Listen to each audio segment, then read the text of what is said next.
мындай коштошуп калган даражага жетип калдым да, чындыгында. Балдарыма насаатым айтып, кыздарыма насаатым айтып. Мен ушинтип атам да. Бутум шишип белиме чейин жетип калды, өлүп калды ошо. Кимге көңүл буртурсам мени кечиргиле. Мен ооруп атам десем, элдин баары тауып дагы ооруйт бекен, сиз да ооруйсузбу дейт. Айтам, мен деле жаным бар да, темир сынып атпайбы, темирди атпасып атпайбы деп. Оор сыноо болду. Мен өзүм ушундай ден соолугума элдин баарын дарылап жүрүп, мен өзүмө карабай жүрүп, бир күндө эле ушундай бир ыйлай турган состоянияга жетип, ошол түнү даже скорый чакырыштыр, ушундай бир жаман катуу ооруп калыптырмын. Ооруганда дагы бетим баары шишип, ичим шишип, буттарым шишип, негизи ушундай катуу жаман оорудум. Мындайча айтканда, колу бутум иштебей, тилдерим булдурактап сүйлөбөй калган даражага чейин ушинтип ооруп калыптырмын. Ушунча эл мага келип атса, ушунча элди дарылап атсам, мен өзүмдү эмнеге мындай түшкүлүккө салам деп, ушул өзүбүздүн чөптөрүбүздү, уютмаларды ичип баштадым. Азыр Кудайыма шүгүр. Сизде боордо тап бар. Боордо. Ашказан менен бөйрөктө суук бар негизи. Ошо Инабатка ден соолук берсин. Узак өмүр берсин. Үйлөргө катыржанлык, тынччылык, аманчылык берсин дейт. Бактыбызга булар баары аман болсун. Канча киши ошол жактан жакшы болот. Мен ушу боормут келип Инабат эжеге көрүнүп атам. Жакшы жылыш, жакшы экен. Соңку убактарда мен дагы подписчиктерим ар дайым сизди тартып жүргөндүктөн подписчиктерим сурап калышты. Инабат акыркы күндөрү иштебей калды. Телефон чалсак албай атат, үйүнө барсак жок, эмне болуп кетти деп сиздин дарегиңизди сураган адамдар мага чейин кайрылып атат. Эмнеге жоголуп кеттиңиз, элди карабай калган учуруңуз болдубу? Ошол туурасында айтсаңыз. Ооба, мен эми тиги адам экенбиз да, тирүү жанбыз, ысык жанбыз дегендей, темирди да дат басат, темир да сынаат дегендей, мен Алла таалам сүйгөн пендесине дарт берет дейт. Мага дагы ушундай бир оор сыноо болду. Мен өзүм ушундай ден соолугума элдин баарын дарылап жүрүп, мен өзүмө карабай жүрүп, бир күндө эле ушундай бир ыйлай турган состоянияга жетип, ошол түнү даже скорый чакырыштыр, ушундай бир жаман катуу ооруп калыптырмын. Ооруганда дагы бетим баары шишип, ичим шишип, буттарым шишип, негизи ушундай катуу жаман оорудум. Мындайча айтканда, колу бутум иштебей, тилдерим булдурактап сүйлөбөй калган даражага чейин ушинтип ооруп калыптырмын. Анан коркушуп эле скорый чакырышып, медицинага барып, больницаларга бардык, анализдерим ар түрдүү чыгып атты. Көрсө менин бөйрөгүмдө острый пиленефрит болуп, креатиним көтөрүлүп кеттир. Аябай катуу көтөрүлүп, сахарым көтөрүлүп, давлением түшпөй койду да, 200-гө чейин болупчу. Анан көрсө мен дагы өзүм ден соолугума кайдыгер мамиле кылып эле жүрө берген экенмин. Даже мен буга чейин мен өзүм бир туугандарыма видео тартып деле мындай коштошуп калган даражага жетип калдым да, чындыгында. Балдарыма насаатым айтып, кыздарыма насаатым айтып, толкунданып кеттим. Анан больницага бардым, анализ тапшырдым. Эми врачтарга деле рахмат, колунан келишинче мага камкорлугун көрүштү. Себеби мен өзүм тамырым өзүм кармай албайм да. Анан келип, ушунча эл мага келип атса, ушунча элди дарылап атсам, мен өзүмдү эмнеге мындай түшкүлүккө салам деп, ушул өзүбүздүн чөптөрүбүздү, уютмаларды ичип баштадым. Азыр Кудайыма шүгүр, бөйрөгүм иштеп кетти, креатиним түштү, давлением нормага келди, сахарым нормага келди. Ушул бирок азыр деле мен чөптү улантып ичип атам. Чөптү деген ушинтип демдеп, ден соолукка кам көрүп, өзүңдү кандай сүйгөндү үйрөнүп, ден соолукту ошол чыңдоону биринчи орунга коюп калдым. Баардыгыңыздар ден соолукка кам көрүңүздөр, өзүңүздөрдү сүйүңүздөр демекчимин. Биринчи сууну кайнатып алабыз. Муну биздин 7-8 түрлүү чөп курамынан жасалган. Бул бөйрөк менен боорго аралаш жасалган чөбүбүз. Ошону чөптү салдым мен. азыр.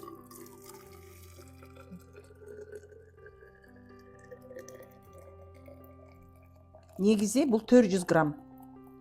Мен буну кичке суусундук ордуна ичиш үчүн, эми ар бир ооруга ар түрдүү ыкма менен жасайт да. Мен болсо буну 2 кашык салдым да. Кээ бир оорулууларга бул деген 200 грамм суга 1 чай кашык эле кошулат негизи. Ушул бөйрөктүн, боордун чөбүн анан 40+40 деген биздин баягы айтып келаткан организмди жашарта турган бүт ооруларга бир 40тан ашык түрлүү ооруларга шыпа боло турган 40+40 чөбүбүздүн уютмаларын иштим. Ушуларды ичип атам. Кудайыма чексиз шүгүрлөр болсун, мактоолор болсун. 2 жылдай болду. Чындыгында мен күчкө салып, өзүмдү карабай, ден соолугума көңүл бөлбөй күчкө салып жүрө бериптирмин да. Мындайча айтканда көтөрөм болуп калганга чейин мен жүрө бериптирмин. Ошондуктан ар бир кишиге айтарым, ден соолукка кам көрүңүздөр. Биздин чөптөрдүн касиети, Кыргызстаныбыздын чөптөрүнүн касиети ушунчалык жакшы экенин дагы бир баса белгилеп кете алам. Жылына бир 2 ай 3 ай чөптү ичип профилактика жасап организмди тазалап турчумун. Мен негедир ушул 1,5-2 жылдан бери мен өзүм ден соолугума кам көрбөй койдум. Чөптү да бир ичсем ичип, ичпесем ичпей калдым да. Өзү 1 жылда бир 2 ай 3 ай ошо чөптү, эми биз кола, фанта, чай деле, баягы эч ким деле таза чай ичип аткан деле адам жок. Краска, боек чайларды деле ичип атпайбызбы? Анын ордуна караганда бул чөптөрдүн эффекти аябай жакшы. Организм мен ооруп баштадым, мени карап кой деп айтса, мен организмди укпай эле күчкө салып, чөптөрдү ичпей, иммунитетимди көтөрбөй, кандай десем, мисалы үчүн жумуш иштеп отурганда аял киши, эркек киши баарына тегиз белгилүү муздак сууларды ичип, сквозиякта туруп, анан баягы кичи дааратка барыш керек болсо, азыр мен бир кишини көрүп коеюн же мынтип коеюн деп отура берип, ошол зааранын топтолгонунан дагы бул бөйрөккө күч келет экен да негизи. Креатин көтөрүлгөндө менин кан менен сийдик, мындайча айтканда, бөлүнүү системасы жоголуп калды да. Креатин көтөрүлүп, албумин түшүп, канымда воспаление болуп, соялар көтөрүлүп, ушундай гемоглобиним түшүп кетти. Мындайча айтканда, иммунитетим да түшүп кетти да. Мен оорутам десем, элдин баары, табып дагы ооруйт бекен, сиз да ооруйсузбу дейт. Айтам, мен деле жаным бар да, темир сынып атпайбы, темирди атпасып атпайбы деп. Мен мурда эле өзүмдү жакшы көрчүмүн. Ошол 1,5-2 жылдан бери мен өзүмө болгон сүйүмдү, өзүмө болгон камкордугумду мен унутуп кеттирмин чындыгындачы. Баягы көртүрүлүк, түйшүк, бала чака, тууган урук дегендейчи. Эми Кудайым буйрса, ден соолугумду өзүмдү биринчи орунга койгонду дагы бир ынандым десем болот да. Мына чөбүбүз биз баягыдан бери сүйлөшүп отургандан бери 10 мүнөт турду. Чөбүбүз азыр.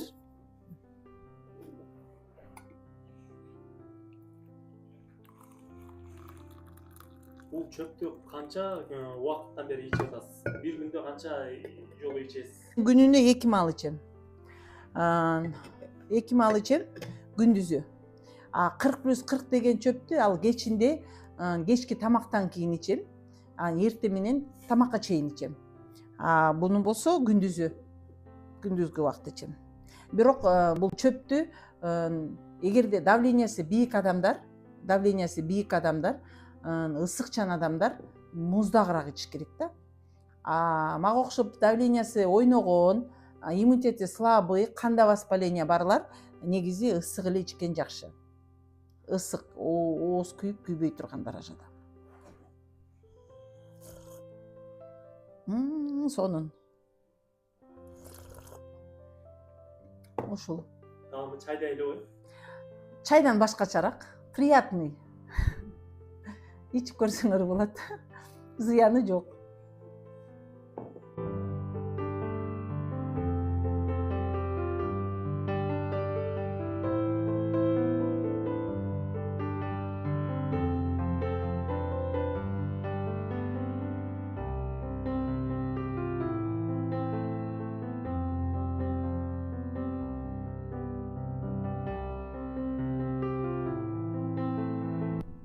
Сиз биринчи кайсы айда келдиңиз эле? Марттын 1-inde келген. Мартта келдиңиз, э? Чөптөрүм түгөндү. Кантип калдыңыз? Жакшы, давлением такыр кармабай калды. Мхм. Уйкум тынч болуп калды. Башыңыз? Башым жакшы болуп калды, оорубай.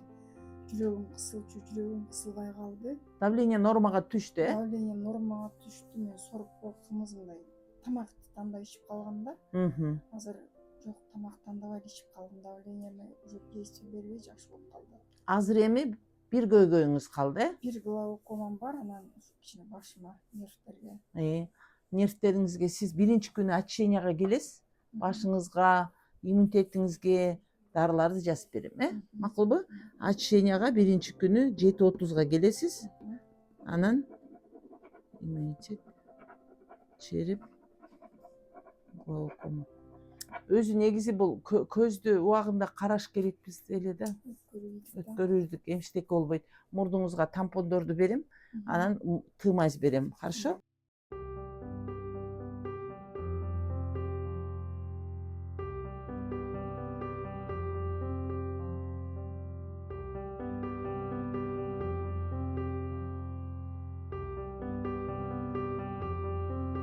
Бул ички организмди тазалаш керек да. Ички организмдеги члактардан болот, курттан болот. Канча жаштасың? 18-де. Бул куртту тазалабаса эже, бул эртең күйөөгө тиет. Анан боюнда болот. Төрөгөнгө чейин ошо курттар, бул тамак бул өзүнө дагы, балага дагы, куртка дагы жетпей, ошондо же дары иче албай аябай кыйналат. Ошон үчүн бир курс лечения өтүп койгону аябай жакшы болот.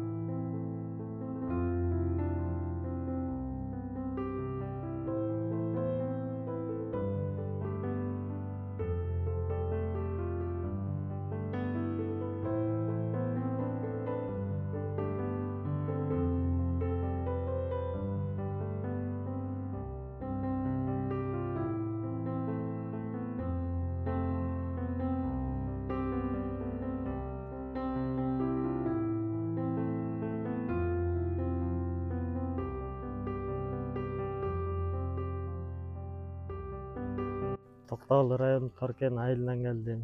Аты жөнүм Мырзатов Матен. Ошо Инабат эжеге көрүнөйүн деп келгенбиз. Ошо ультра пресс болгон. Ошо операциядан кийин Эмнеден операция болдуңуз? өттөн операция болгонбуз. Өтүмө ташты кылып, анан боорго күч келип, анан үйдө жүрүп, ошо жерим ысый берип, Инабат эжеге келип, Ушул жериңиз кайер? могу жеримде операция болгон жер. Өтүңүздү алдыргансыз да, э? Ооба, өттү алдырганбыз. Боорго күч келип калып, жакшы боло албай жүрүп, ошо Инабат эжени угуп алып, ошо врачтан чыгып, ушул эжеге келгенбиз. Келгениме көрүнгөнүмө 2,5 ай болду. Азыр жылыш жакшы, боордон жылыш бар. Мындай өзүм жеңил сезип, баскан турганым, ооруганы сезилбейт. Ошо ички аппарат жакшы кудай кааласа. Бул эжеге деле 15 күн сайын келип өзүм көрүнүп турам. Эже өзү айтканынан жылыш аябай жакшы экен. Дарылары жакшы. Мен Патыгүл, 69 жашта. Беловодскийден келген, Петровка деген село бар, тиякта. Шалдабар Карабалды жакта. Ошактан келгем. Оор больницага барганымда айткан, желчный пузырь воспаленный, по-женски ооруйсуз, желудок больной деп айткан. Анан больницага барып, лечиться кылгыла дегенди. Анан кийин биякны угуп, бияка келдим. Бияка келип, канча бир 2-3 курс алгандан кийин жакшы болуп калдым. Анан кийин неберелеримди алып келдим. Улуу небере кызымдыкы постоянно мунун кан акчы. Часто кан акчы. Экинчи небере баламдыкы слабый бол, аябай слабый болчу. Ол футболист. Үчүнчү небере кызым да слабый болчу. Азыр Кудайга шүкүр, үчөө эле тең жакшы болуп калды. Футболистим вообще чарчабайт. Шаарга турнирге барып келгенден кийин тренировка барат. Тренировкадан келип өзүбүздүн көчөбүздө тоже бар. Оля футбол ойнойдуган. Жакшы, Кудайга шүкүр, алар баары жакшы болуп кетти. Вес алып, семирип жакшы болуп калды. Мен да Кудайга шүкүр жакшы. Вот жакында бардым, УЗИга дагы түштүм. Улар, ой, жакшы болуп калыпсыз эже, желчный пузырыңыз жакшы болуп калыптыр, по-женски да жакшы болуп калыптыр деп. Азыр желудкамда кичине аз-маз эмне бар, изжога бар. Темярым полностью биякта лечиться кылганбыз. Ошого эмне мен жүрөгүмдикин айтсам болобу? Ошо Инабатка ден соолук берсин. Uzak ömür bersin, үйлерге катыржанлык, тынчылык, аманчылык берсин дейт Кудай. Кудай буякта ошондой жакшы кишилерди, медсестралар, ошо жазган кишилерге баарыга Кудай биринчиден ден соолук, үйлерге катыржанлык, тынчылык, аманчылык берсин, жумушуга береке берсин, ошонун рахатын берсин. Биздин бактыбызга булар баары аман болсун. Канча киши ошол жактан жакшы болот. Мен аты жөнүм Атиза. Тоосороодон келдим. Биз деле ошо буту колубуз негизи жаш өткөн сайын буту кол ооруйт экен, ар кайсы жериң ооруйт экен. Анан бир таанышым айтып калды, ушул Инабат деген эже бар, чөп дары менен дарылайт, ошонун аябай жакшы болдум. Аллергиям бар болчу, буту колум ооручу, оорубай калды деп уктук да. Анан ошондон келдик, жанагындай дарыларды деле көп эле ичтик аптекадан. Бирок бир жериңе жакса, бир жериңе жакпайт экен. Анан келип көрөлү деп көрүндүк, жолдошум экөөбүз. Келгенде ошо радикулит деди, ашказан, боор дедим, боордо дедим, билинбей эле ооруйт турбайбы. Анан жолдошума да ошентип айтты. Аныкын деле ошо ашказаны, боору, простатит, колу буту деди. Анан ал ишенбей койду. А мен ушул жакты тандадым, ушул жактын да чөбүн алып ичем десем, мен антип оорубайм дегенде, кой анда сен больницага алып барып көргөзүп келеди. Анан больницага алып барсак, ошол эле биякта эже айткан диагноз эле ошол больницадан чыкты. Анан эми тиги больницанын дарысын ичкенден көрө ичесиңби же биякта ичесиңби десем эле, тиги мен анда мен деле чөп дары ичейин деп экөөбүз ушул жакты тандадык. Ичкенибизге уже 1,5 ай болуп калды. Гастрит болчумун, гастритим айыкты, Кудай буйрса. Айыккансып калды, ишелсе гастрит болбой калдым да. Анан эми башка жерлеримди УЗИге деле тартып көрө элекмин. Негизи женский жагында да бар деген. Алдын деле көргөзө элекмин. Ушул жакты ичип бүтүп, анан кийин бир жакшы болдуң дегенден барып көрүнөйүн дегем. Анан өзүңүздөн кандай сезилип атат ичкенден кийин? Ичкенден кийин бул аппетитти ачат окшойт, ишелсе билбейм. Дарыны ичкенден кийин аппетитиң ачылат экен да, ушул мындан кичине арыраак болчу, толуп кеттик. Анан буту колум ооруган деле көп билинбей калды негизи. Дагы билбейм, дагы бүгүн дагы келдим ошо повторный. Дагы дары жазып берди, анысын да ичебиз, 6 күнгөндөн кийин дагы келебиз да. Улам келген сайын дарылар акча төлөп атасызбы? Дарылар канча төлөп атасыз? Биринчи келгенде ошо көрүнгөндө 200 алган, анан дарыларыбыздын өз оорубузга жараша берет экен. Менин жолдошум 8.000, мен өзүм 4.000 бирдемеге алдым, 4.600 беле. Анан уже кийинкилеринде бекер экен. Кийинкилери уже көрүнгөнү 100 сом, андан кийин дарылар бекер экен. Бир эле төлөп коюп келсе, Бир эле төлөнөт экен. айкы жагы. Ооба, айкы жакта келип өзү көрүнөт экен, ушу дарыңар түнгөндө келесиңер дейт экен, анан айтат экен.